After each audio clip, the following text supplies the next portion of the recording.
సర్వమంగళ మాంగళ్యే శివే సర్వార్థ సాధకే శరణ్యే త్రయంబకే దేవి నారాయణే నమోస్తుతే. వజ్ర భక్తి టీవీ ఛానల్ ప్రేక్షకులకు నమస్కారం. మాసఫలం కార్యక్రమానికి స్వాగతం.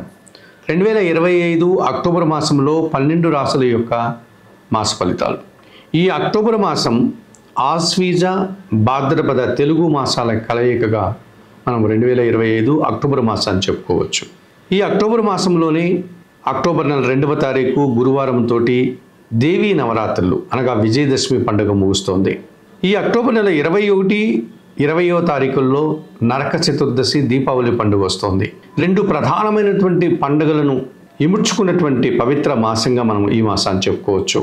ఈ మాసంలో ఇక గ్రహాల యొక్క స్థితిగతులను కనుక పరిశీలిస్తే ఈ అక్టోబర్ మాసంలో సూర్య భగవానుడు అక్టోబర్ నెల 17 వరకు కన్యా రాశిలో సంచారం కొనసాగించి ఆ తర్వాత ఆయన తులారాశిలోనికి ప్రవేశిస్తాడు. తులారాశిలో సూర్య భగవానుడు నీచబడతాడు అనగా బలహీనపడతాడు. ఇక కుజగ్రహం ఈ అక్టోబర్ మాసం అంతా కూడా తులారాశిలోనే తన సంచారాన్ని కొనసాగిస్తాడు. అలాగే బుధుడు ఈ నెలంతా కూడా తులారాశిలోనే తన సంచారాన్ని కొనసాగించే పరిస్థితి మనకు కనిపిస్తుంది. ఇక గురువు మిథున రాశిలో సంచరిస్తున్నటువంటి ఈ బృహస్పతి ఈ అక్టోబర్ నెల 18వ తారీఖు నుంచి కర్కాటక రాశిలోనికి ప్రవేశించి అతిచార రీత్యా తన సంచారాన్ని కొనసాగిస్తాడు. కర్కాటక రాశిలో గురువు ఉచ్చ స్థానాన్ని పొందుతాడు, బలం పుంజుకుంటాడు. శుక్ర భగవానుడు అక్టోబర్ నెల 10th వరకు కూడా సింహరాశిలో సంచారాన్ని కొనసాగించి ఆ తర్వాత కన్యా రాశిలోనికి ప్రవేశించి తన సంచారాన్ని ముందుకు తీసుకెళ్తాడు. ఇక శని భగవానుడు ఎప్పటి నుంచో మీనరాశిలో సంచరిస్తున్నాడు. అక్టోబర్ మాసంలో కూడా ఆయన యొక్క ప్రయాణం మీనరాశిలోనే ఉంటుంది.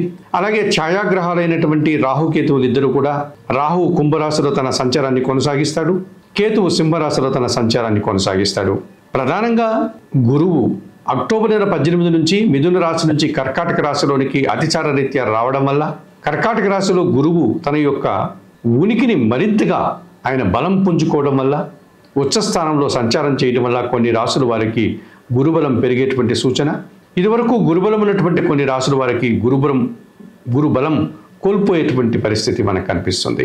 అలాగే ప్రధానంగా గ్రహరాజు అయినటువంటి సూర్య భగవానుడు ఎప్పుడు కూడా మేషరాశిలో తన ఉచ్చస్థానాన్ని పెంచుకుంటాడు, తన బలాన్ని పెంచుకుంటాడు. సింహరాశికి తన ఆధిపత్యాన్ని కలిగినటువంటి ఈ సూర్య భగవానుడు గ్రహరాజు అయినటువంటి ఈ రవి భగవానుడు తులారాశిలో నీచపడి బలహీనపడతాడు. ఈ రకంగా తులారాశిలో సూర్య భగవానుడు బలహీనపడడం వల్ల కొన్ని రాశుల వారికి సూర్య భగవానుడు బలాన్ని కోల్పోవడం వల్ల రాజకీయపరమైనటువంటి నాయకులకు కానీ లేకపోతే ప్రభుత్వ ఉద్యోగులకు కానీ ఉద్యోగం చేసేటువంటి వారికి కానీ లేక తండ్రి గారితో ఉన్నటువంటి సంబంధాల విషయంలో కానీ ఇటువంటి విషయాల్లో కొన్ని వారికి ఫలితాలు తారుమారయ్యేటువంటి పరిస్థితి మనకు కనిపిస్తుంది. ఈ విధంగా ఈ అక్టోబర్ మాసం 2025 అక్టోబర్ మాసంలో అనేక గ్రహాలు మార్పు చెందడం, ప్రధానమైనటువంటి దేవీ నవరాత్రులు దసరా పండుగ పూర్తి కావడం, దీపావళి పండుగ రావడం, ఇలాంటి ఎన్నో విచిత్రమైనటువంటి సందర్భాలు, ఎన్నో మార్పులు, వైవిధ్యాలు మనకు కనబడుతున్నాయి. 2025 అక్టోబర్ మాసంలో కుంభరాశి వారి యొక్క మాస ఫలితాలు.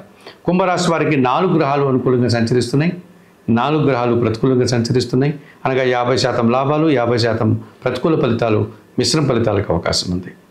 2025 అక్టోబర్ మాసంలో కుంభరాశి వారికి సప్తమాధిపతి అయినటువంటి సూర్య భగవానుడు ఈ అక్టోబర్ నెల 17 తరువాత భాగ్యంలో తులారాశిలోనికి రావడం వల్ల జన సంబంధాలు పెరుగుతాయి, తండ్రితో సత్సంబంధాలు ఏర్పడతాయి, తండ్రి నుంచి సహాయం అందుకుంటారు, ప్రభుత్వం నుంచి సహాయం అందుకుంటారు, అధికారుల అండదండలతో అభివృద్ధిని సాధిస్తారు.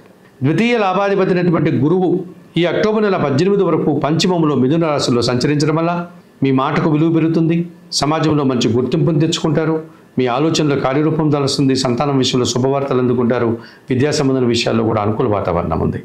చతుర్థ భాగ్యాధిపతి అయినటువంటి శుక్రుడు ఈ 10th నుంచి కూడా భాగ్యంలోనికి తులారాశిలోనికి రావడం వల్ల మరింతగా మంచి ఫలితాలు పొందడానికి అవకాశం కనిపిస్తుంది. స్త్రీజన సహకారంతో చాలా పనులు సునాయాసంగా పూర్తి చేస్తారు, కుటుంబం కోసం నూతన వస్తువులు కొనుగోలు చేస్తారు, విందు వినోదాల్లో పాల్గొంటారు. తృతీయ దశమాధిపతి అయినటువంటి కుజుడు ఈ నెలంతా కూడా భాగ్యంలో తులారాశిలో సంచరించడం వల్ల భూవాహన లాభాలు అందుకుంటారు, జన సహకారం బాగుంటుంది, రియల్ ఎస్టేట్ రంగంలో మంచి లాభాలు అందుకుంటారు. 2025 అక్టోబర్ మాసంలో ఈ కుంభరాశి వారికి సూర్య భగవానుడు, గురువు, శుక్రుడు, కుజుడు ప్రధానంగా 4 గ్రహాలు అనుకూలంగా సంచరిస్తూ ఎక్కువ లాభాలని, ఆదాయాన్ని, శుభ ఫలితాన్ని అందించే వాతావరణం ఉంది.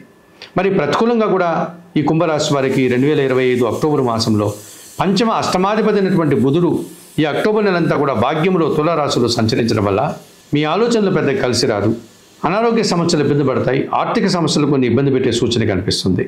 జన్మరాశ్యాధిపతి వ్యయాధిపతి అయినటువంటి శని భగవానుడు ద్వితీయంలో మీనరాశిలో సంచరించడం వల్ల మీ మాటల వల్ల అపార్థాలు, దుబారా ఖర్చులు, దుబారా ఆలోచనలు, పని భారము, ఇంటిలో అశాంతికి అవకాశం ఉంది. జన్మరాశిలో కుంభరాశిలో అనగా రాహువు జన్మరాశిలో కుంభములో సంచరిస్తున్నాడు. సప్తములో సింహరాశిలో కేతువు సంచరిస్తున్నాడు. ఇది ప్రబల కాల సర్పదోషం. మీరు ఆశించిన పనులు నిరాశను కలిగిస్తాయి. రావాల్సిన ఆదాయం వాయిదా పడుతుంది. ఆ రకంగా మీరు అశాంతికి గురి సూచనలు కనిపిస్తుంది. మరి 2025 అక్టోబర్ మాసంలో తప్పనిసరిగా కుంభరాశి వారు జన్మరాశిలో ఉన్నటువంటి రాహుదోషం నుంచి బయటపడడానికి, సప్తంలో ఉన్నటువంటి కేతు దోషం నుంచి బయటపడడానికి శ్రీకాళహస్తీశ్వర ఆలయానికి వెళ్ళి అక్కడ వాయులింగేశ్వర క్షేత్రంలోని శ్రీకాళహస్తీశ్వరిని దర్శించుకొని అక్కడ ఉన్నటువంటి అమ్మవారి జ్ఞానప్రసూన అమ్మవారిని దర్శించుకొని ఆ ఆలయంలో ప్రత్యేకంగా నిర్వహించే రాహుకేతు పూజలు నిర్వర్తించుకోవడం వల్ల మీరు ప్రశాంతంగా ఉండగలుగుతారు. ఇక ద్వితీయ శని, ఏళ్నాటి శని 2వ భాగంలో ఉంది కనుక శనీశ్వర దర్శనం లేకపోతే ఈశ్వరునికి శనివారం రోజు పాలాభిషేకం నిర్వర్తించండి. భాగ్యంలో బుధదోషం ఉంది. అసౌకర్యాలు, ఆర్థిక సమస్యలు ఇబ్బంది పెట్టే సూచన కనిపిస్తుంది కనుక బుధవారం రోజు సీతారామచంద్రమూర్తి ఆలయానికి వెళ్ళి స్వామివారిని అమ్మవారిని దర్శించుకుని తులసి ఆకులు మాలను సమర్పించండి. ప్రతినిత్యం శ్రీరామరక్ష స్తోత్రం చదువుకోండి. ఈ రకంగా చేయడం వల్ల మరింతగా మంచి ఫలితాలను పొందగలుగుతారు.